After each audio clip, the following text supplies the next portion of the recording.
회계 전공하신 분도 있나요? 여러분 중에?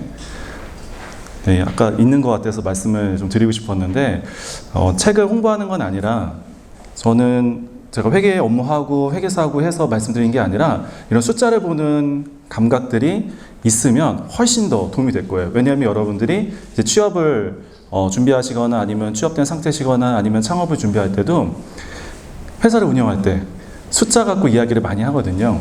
예, 그렇기 때문에 숫자를 꼭 알았으면 좋겠다라는 의미에서 좀 말씀을 드리고요. 근데 오늘은 그 이야기도 하지만은 제가 최근에 대구 출신이신데 제갈련이라는 그 작가분하고 같이 책을 썼어요.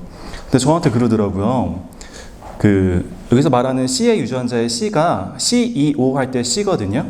근데 그 CEO 할 때 C가 치프예요. 치프. 그러니까 여기서 파생된 단어가 셰프도 있고요. 요리하는 셰프도 있고 아니면 우리 헤드, 뭐 우두머리 뭐 이런 뜻이 있는데 근데 보면은 제가 창업자가 아니거든요. 그 회사에. 창업자가 아니어도 CEO를 하는 그런 셈이 됐는데 그럼 좀 이상하잖아요. 나 창업을 해야 CEO를 하는 거 아닌가? 라는 생각도 들잖아요. 근데 최근에 스타트업들 보면은 창업했던 멤버들이 1, 2년 지나고도 투자를 받게 되면은 멤버들이 없어져 있어요. 그 안에서 있는 분들이 창업했던 그 멤버들이 몇 년 후에는 회사를 다 떠나가 있어요. 물론 남아있는 경우도 있는데 근데 왜 떠나가지? 라는 대화를 하기 시작했어요. 그러면은 C레벨이라고 보통 표현하는 뭐 CEO가 됐든 또는 재무를 담당하는 CFO가 됐든 디자인을 담당하는 CDO도 있거든요. 또 전략을 담당하는 스트래티지를 담당하는 CSO도 있어요. 그런 C레벨들의 특징이 분명히 있을 것 같은 거예요. 그래서 그런 특징들을 어떻게 우리 좀 잘 찾아서 소개하면 좋겠다라는 책이고요. 그래서 C의 유전자라는 표현을 했는데 오늘 그 얘기 좀 하려고 합니다. 여러분도 거의 지금 취업을 준비하시는 분이 많으신 거죠? 네. 또는 뭐 이직을 하실 수도 있고. 근데 저는 취업을 준비하거나 이직을 할 때 이제는 좀 더 전략적으로 봐야 된다고 생각을 해요. 왜냐면은 아까 말씀드렸는데 10년 전에 정말 잘 나갔던 회사가 지금은 없는 경우도 있어요. 예를 들면은 STX라는 회사라든지 그리고 웅진도 10대 그룹 안에 들어가서 너무나 좋다라고 했는데 웅진이라는 회사가 다 이제 공중분해되고 그런 것도 보거든요. 그런 회사만 그런 게 아니라 최근에 이슈가 된 건 아니지만 몇 년 전부터 어떤 대학에 교수님들이 특강을 해달래요. 교수님들이 특강을 해달라면 왜 어떤 걸 할까요? 했더니 테마 중에 하나가 4차 산업이 있잖아요. 근데 거기에 강의를 하러 갔는데 제가 좀 스터디를 몇 개를 했어요. 해가지고 이렇게 어떤 기업 사례도 가져와서 교수님들한테 말씀드리려고 했는데 끝나고 났더니 어떤 교수님이 너무 심각하게 자기가 너무 지금 힘들다는 거예요. 왜냐고 했더니 그분은 그 방사선 쪽 관련해가지고 전공을 하셨던 교수님이신데 학생들이 이제 취업을 하고 나서 그쪽 계통으로 들어갈 건데 그 판독을 하는 게 기계가 더 판독을 잘한다라는 거죠. 그러면 이 기계를 판독을 할 때 사람이 어떻게 경쟁을 하냐 곧 대체가 될 텐데 근데 자기가 이거를 강의하는 게 무슨 의미가 있는지 본인도 정체성에 대해서 되게 혼란이 왔다고 하시더라고요. 근데 이걸 학생들한테 얘기할 수도 없고 그래서 그렇군요 라고 하면서 우리가 손을 잡고 도대체 우리 어떻게 해야 될까요? 라고 얘기도 하는데 여러분들 친구들이나 이렇게 프로젝트 같이 하다 보면은 튀는 친구들 보이죠? 능동적이고 좀 나서서 하려고 하고 아니면은 그냥 무임승차하거나 따라오는 분들도 보일 거예요. 그때 능동형이 있고 수동형이 있는데 기업은 더 냉정하거든요. 기업은 너무너무 냉정해서 하다못해 돈이 된다라고 싶으면은 기업의 조직 구조를 바꿉니다. 근데 여러분이 좀 더 전략적이어야 되는 이유가 최근에 조직 구조를 너무 많이 바꾸고 있어요. 대표적으로 삼성전자에 제가 2008년부터 지금까지 계속 출입을 하고 있어요. 예전에는 어떤 명함을 받으면 과장, 차장, 대리, 이사님, 상무님, 부사장이 있었어요. 근데 요즘에 삼성전자 명함을 받으면은 직급이 안 써 있어요. 거기에 프로페셔널이라고 적혀 있습니다. 예전에 계셨던 분들은 명함이 바뀌었음에도 불구하고 계속 그 명함에 있었던 직책을 얘기하더라고요. 누구 부장님, 예전에 부장이었으면 부장님인 거예요. 그리고 과장이면 과장인데 과장을 벌써 한 7년째 하고 있는 거죠. 자, 여러분 입사하려고 하는 회사가 전통적인 대리, 과장, 차장, 부장 직급이 없다고 생각해 보면은 내가 거기서 뭘 할 수 있을까? 그래도 1년차, 2년차 그게 없으면 어떻게 할까라는 거에 대한 불안감이 여러분에게 분명히 있겠지만은 더 불안한 사람은 오히려 기존에 있던 사람들이거든요. 그러니까 직급이 있는 게 없어졌는데도 불구하고 자기들이 직급을 스스로 만들어서 부르거든요. 그거는 현실을 외면하는 거예요. 그 직급이 없어진 걸 부정을 하는데 부정하면서 하는 얘기를 보통 이렇게 하더라고요. 그냥 회사가 저기 실리콘밸리에 있는 회사를 따라하는 거야. 뭐 영어 이름 쓰고 무슨 님 하면은 존중받는 거라고 생각을 해요. 또는 회사가 이거 음모다. 회사가 직급을 없애고 연봉을 어떻게 좀 줄이려고 하는 거 아니냐. 승진하면 연봉을 돌려줘야 되는데 줄이려고 하는 거 아니냐라고 생각하는데 회사는 그게 아니라 더 냉정하게 보면은 그게 더 효율적이기 때문이에요. 회사가 더 이득이 되기 때문인데 한마디로 회사 내에서 내가 브랜드가 되지 않으면은 어려워지더라고요. 회사 내에서 브랜드가 돼야 돼요. 예전에는 무슨 과장이었고 차장이었고 뭐 신입사원이 신입사원이고 인턴이면 인턴이었어요. 근데 이제 그런 게 아니라 어떤 능력을 펼칠 수 있고 내가 성과를 낸다면은 그 일을 하는 사람이 될 거예요. 그리고 그런 기대감이 있는 사람이 되거든요. 이제는 브랜드가 된다는 거는 이런 것 같아요. 브랜드는 이게 인터브랜드에서 발표하는 100대 작년의 브랜드 가치더라고요. 애플도 보이고 아마존도 보이고 삼성이 5위에 있고 여러분 많이 쓰시겠죠? 줌이 100위 안에 들어왔어요. 줌을 우리는 몰랐는데 작년에 코로나 때문에 화상으로 많이 미팅하고 강의 듣다 보니까 100위 안에 들어간 브랜드가 됐네요. 그리고 여기 있는 브랜드들을 여러분이 보시면은 어떤 회사구나, 어떤 서비스를 주지, 어떤 제품을 제공하는지 뭐 명품 브랜드부터 다 보이죠. 얼마나 오래됐는지 100년도 넘은 브랜드도 있을 거고 줌 같은 경우에는 창업한 지 몇 년 안 된 회사가 작년에 코로나 때문에 뜬 브랜드가 되겠죠. 근데 100위 안에 같이 들어가 있네요. 그럼 브랜드가 된다는 거는 화상 통화하는 거를 그냥 줌이라고 얘기를 많이 하더라고요. 일단 줌으로 하자 이렇게 얘기해요. 이게 브랜드가 되는 거는 대명사가 되는 거거든요. 어떠한 것의 대명사가 되는 거예요. 그럼 여러분도 목표를 세워야 되는데 어떤 조직 안에서는 뭐 신입사원이야. 신입사원 누구야? 이게 아니라 그냥 이 일을 하는 사람이 포지션이 돼야 되는 거죠. 이게 브랜드가 돼야 된다라는 건데요. 결국 조직 내에서 나의 브랜드를 구축한다라는 게 내가 그 일을 하는 대명사가 돼야 돼요. 예전에는 도제식으로 어깨너머로 일을 많이 배웠잖아요. 저 정보가 저 사람한테 안 들으면은 더 이상 나는 배울 기회가 없었어요. 근데 요즘엔 네이버가 더 많이 알려주고 있어요. 그래서 이런 시대에서 이 정보를 먼저 입수할 수 있는 건 여러분들이지 여러분 선배들이 아니에요. 근데 예전에는 이거를 무시하고 그래도 조직이라는 게 있었는데 근데 이런 게 효율적이지가 않으니까 자꾸 없애는 거예요. 그게 없애는 게 정말 가속화될 겁니다. 근데 이 기회를 누가 가져야 되냐? 여러분이 가져셔야 돼요. 여러분이 기회를 잘 잡으시면은 나는 이 일을 하는 사람으로 그냥 포지션이 되는 거지 나는 신입사원이야 나는 뭐 김대리야 이게 아니냐는 거죠. 그래서 저희가 이거를 좀 정리하면은 여러분 이제 직장에 들어가면은 직장 내에서 상사가 너무나 다행히 사라지고 있는 시대예요. 그분들이 그랬다고 어디 가서 정말 사라지는 건 아니에요. 근데 정말 상사라는 직급이 사라지고 있기 때문에 그 직급이 사라진 상태에서 예전 같으면은 넌 왜 저런 거 생각해? 넌 주어진 일이나 해. 라는 회사가 점점 없어질 겁니다. 그런 회사는 회사가 망할 거예요. 29살인 분이 저번에 미팅 갔더니 전 분명히 부사장님을 만난다고 했어요. 카카오 계열사 중에 한 군데인데 부사장님이래요. 근데 부사장님이니까 그래 나보단 나이가 많겠지 했는데 29살인데 명함에 부사장이 적혀 있지는 않아요. 그런데 그냥 직책상 예전 같으면 이제 직급상 보면 부사장 직급으로 의사결정을 하는 분인 거예요. 그분은 29살인데 왜 이렇게 빨리 됐냐라고 했더니 이제 커머스 쪽에서 중국을 경험한 사람이 별로 없는데 알리바바 출신인 거예요. 알리바바 출신이. 근데 알리바바에서 몇 년 동안 거기서 성과를 냈고 스카우트한 인재더라고요. 근데 거기 와가지고 나 부사장이니까 뭐 내 방이 있어야 돼 거들먹거리 그런 건 전혀 없어요. 연봉은 알 수가 없거든요. 서로 간에 누가 얼마큼 협상했는데 근데 의사결정 권한이 예전 같으면 부사장 권한 정도의 의사결정을 하는 거예요.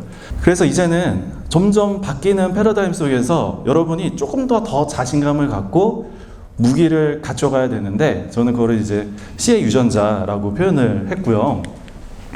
그 의사결정을 하는 사람이 있고요. 결국은 기업에서 의사결정 수행하는 사람이 있어요. 물론 처음에 회사를 들어가면은 의사결정을 수행하죠. 어떤 게 정해지면은 내가 그 일을 오퍼레이터가 돼가지고 수행을 하는 거죠. 너무나 당연한. 근데 거기서부터 배우긴 해야 되는데 정말 신기하게 정말 신기하게 거기서 조금 더 한 번 더 이야기하는 분이 있고요. 그냥 정말 주어진 업무만 하는데 거기서 끝나는 경우가 있더라고요. 이거를 저는 책에서는 능동적 오퍼레이터와 수동적 오퍼레이터라고 좀 나눠봤는데, 능동적 오퍼레이터가 되셔야 돼요. 그렇지 않으면은 이게 수동적인 일이 되면은 그런 성향이다. 이건 개인 성향은 좀 달라요. 나는 이제 전 혼자가 좋아요. 이렇게 혼자 작업하는 거 좋고요. 네트워킹보다는 정말 저는 집이 좋아요. 이런 분들이 이건 성향은 다르게 어떤 일을 하더라도 능동적 오퍼레이터가 돼야 돼요. 그러지 않으면 여러분은 개인 1인 창업하시는 게 제일 좋아요. 근데 1인 창업하면은 또 끝나냐? 그게 아니라 수많은 사람과 또 이해관계가 있거든요.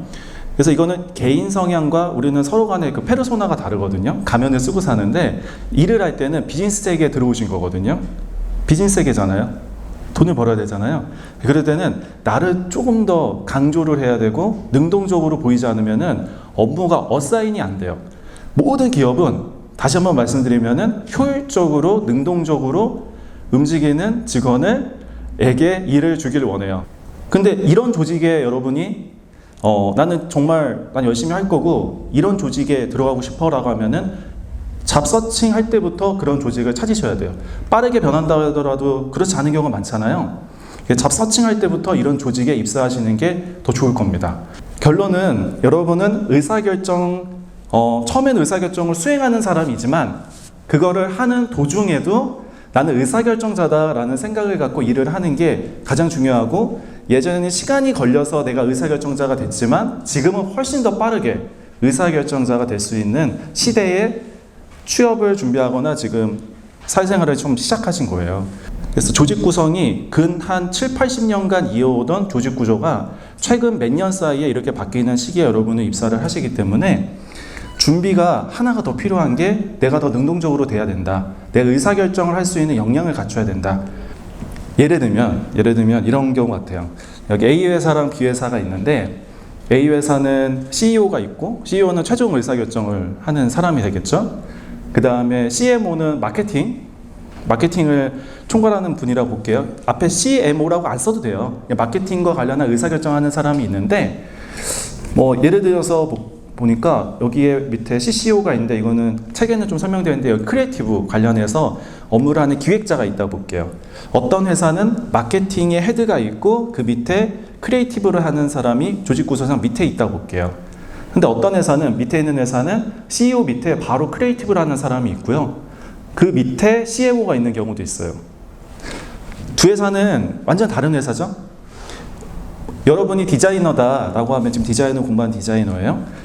어떤 회사를 봤더니 이 회사는 전통적인 회사인 거예요. 디자인 팀이 있고 내가 아무리 여기서 디자이너로 성장을 해도 디자인 팀장밖에 못하는 회사가 있어요.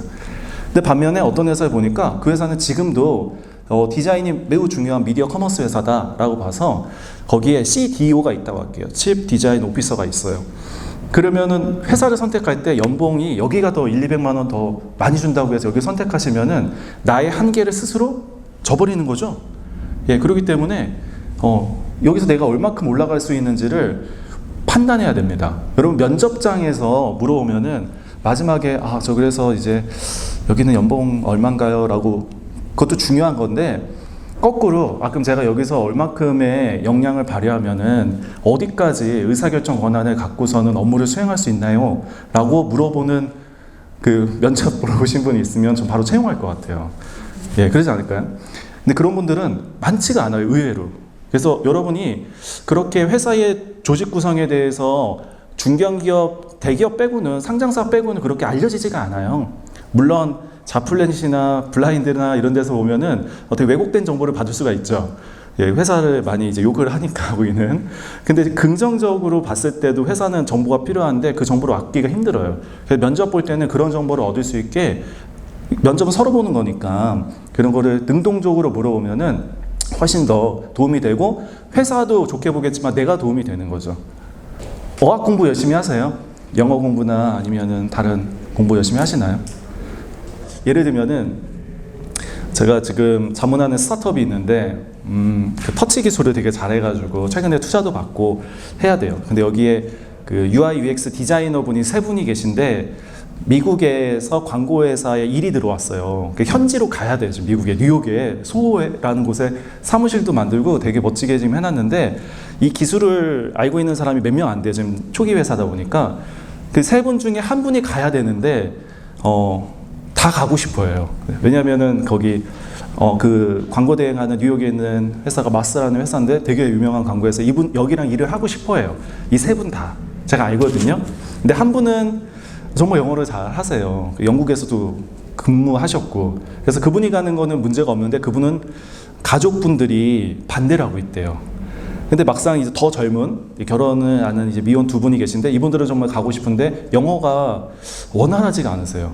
근데 디자이너가 영어가 원활하지 않으면 또 안 되더라고요. 디자이너는 되게 세밀하게 뭔가의 느낌을 커뮤니케이션 통해 가지고 받아가지고 그거를 해야 되는데 그 느낌을 못 살리면 되게 어려운 거예요. 실력이 있는데 그 언어적인 것 때문에 못 가요. 근데 만약에 이분들이 그 언어에 대한 무기를 갖고 있었으면은 갔겠죠? 그러면 마스터하고 일했던 게 자기의 포트폴리오가 되고 어떻게 보면 현지에서 더 좋은 회사에 이직을 할 수도 있는 기회가 있어요. 제가 재작년에 코로나 전에 실리콘밸리에 있는 회사를 방문할 기회가 있었는데 그때 에어비앤비에 있는 그 한국인 엔지니어 출신 분이 계셨는데 그분은 저한테 그런 말 하더라고요. 예, 일단은 그분이 저랑 동갑이었어요. 예, 동갑이어가지고 저는 궁금한 게 동갑이면 빨리 친해지니까 연봉 얼마냐 예, 가장 궁금하지 않아요 여러분? 연봉 얼마냐 했더니 자기는 뭐 연봉이 이렇게 많진 않다 4억이다 그래서 왜 많지가 않은 거냐 했더니 여기는 기본 4억 갖고는 살기 힘들어요. 그래서 그렇군요. 그래서 자기 외곽 지역에 산대요. 그래요? 근데 그분이 또 이제 그 몇 달 후에 다시 한국에 와가지고 뭐 좋은 일 없었어요? 그랬더니 연봉이 좀 올랐다고 그래서 얼마로 7억으로 올랐대요.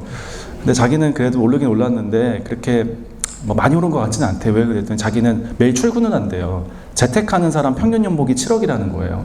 근데 원래 출근을 하면 한 10억 정도는 받아야 되는데 자기는 많이 받지는 않은 것 같다. 그래서 되게 잘나셨다. 제가 이렇게 얘기는 했는데 그러면서 하는 얘기가 이제 개발자 분들도 개발 언어가 익숙한 사람들이 여기에 와서 할 때는 아까 디자인이랑 조금 다르게 조금만 영어를 해도 보통 개발 언어가 어차피 다 영어로 돼 있기 때문에 다 이해를 한다는 거예요. 근데 거의 안 온대요.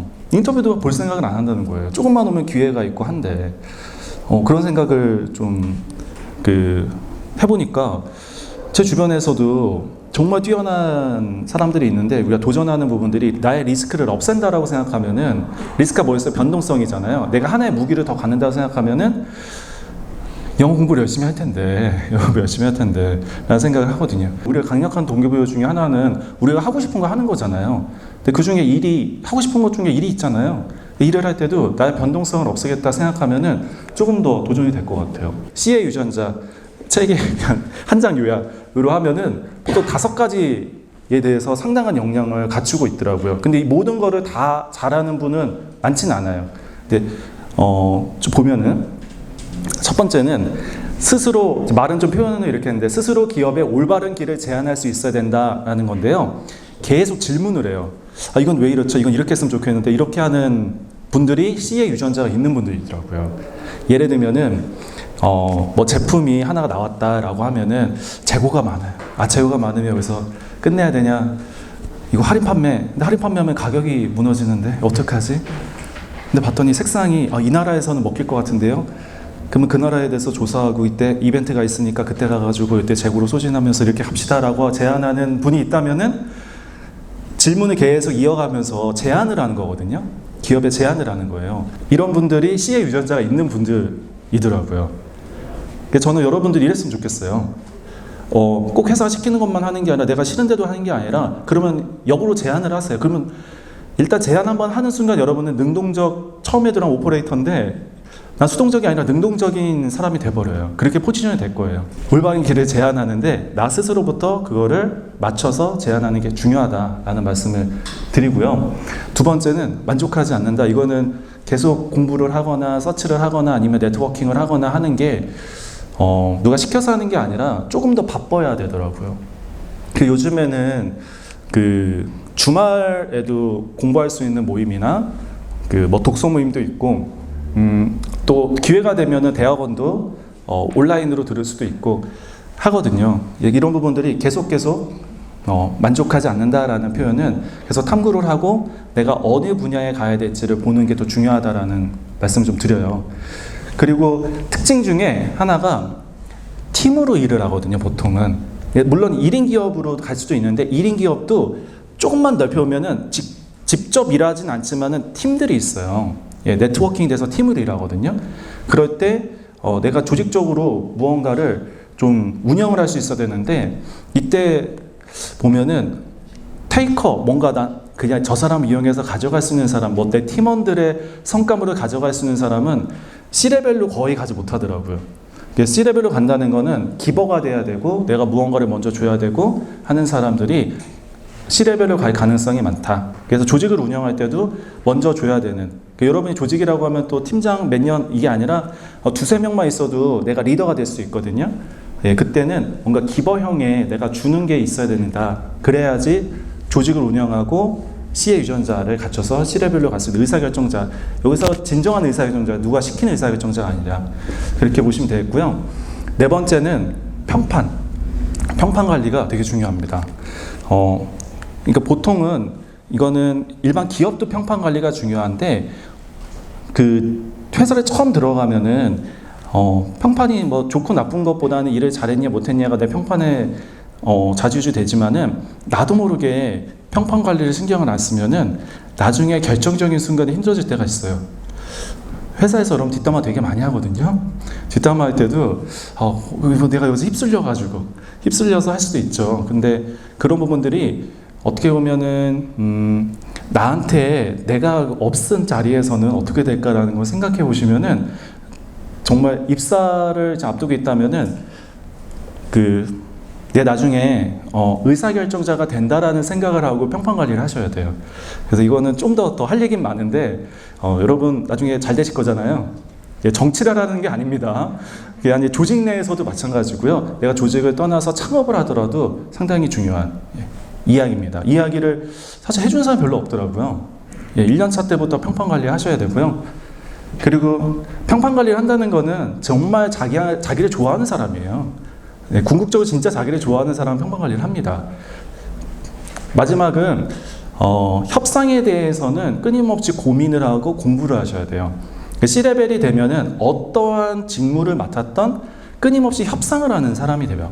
협상하는 사람이 되고 협상을 하는 때 잘하려고 하면 어떤 특징이 있지 이런 것도 훈련이 돼야 돼요. 그래서 C의 유전자라는 표현 쓴 것도 자꾸 진화가 돼서 훈련을 해야 된다라는 의미에서 그런 말씀을 드렸는데요. 항상 대안이 없으면 협상에서 지거든요. 뭔가 무기가 있어야 협상을 잘하죠. 그래서 대안을 갖고 협상을 하는데 근데 대안을 가지려면 여러분들이 그 앞에 있는 것들 다 해야 될 것 같아요. 계속 제안을 하고 계속 만족하지 않고 무언가를 얻기 위해서 노력도 하고 우리가 보통은 네트워킹을 잘하기 위한 부분에서도 내가 리더가 되면은 조금 더 줘야 되고 여러분들 스스로를 평가해보고 이런 인재가 되시면은 훨씬 경쟁력 있게 그리고 시대가 우리를 도와주고 있다. 어떤 걸 도와준다고요? 위에 직급이 사라져서 상사가 없다. 들어가면 똑같은 한 표다라고 생각하고서 일을 하시는 게 제일 좋아요. 선배가 나보다 똑똑하지 않다라는 전제를 갖고 일을 하셔야 돼요. 받아들이셔야 돼요, 이거를 여러분보다 그분들이 더 못 받아들이시는데 그런 생각으로 훨씬 더 능동적으로 준비도 하시고 또 취업해서 업무를 하시면은 분명히 더 좋은 자리로 가 계실 겁니다. 조금 더 도전하시면 좋을 것 같습니다. 네.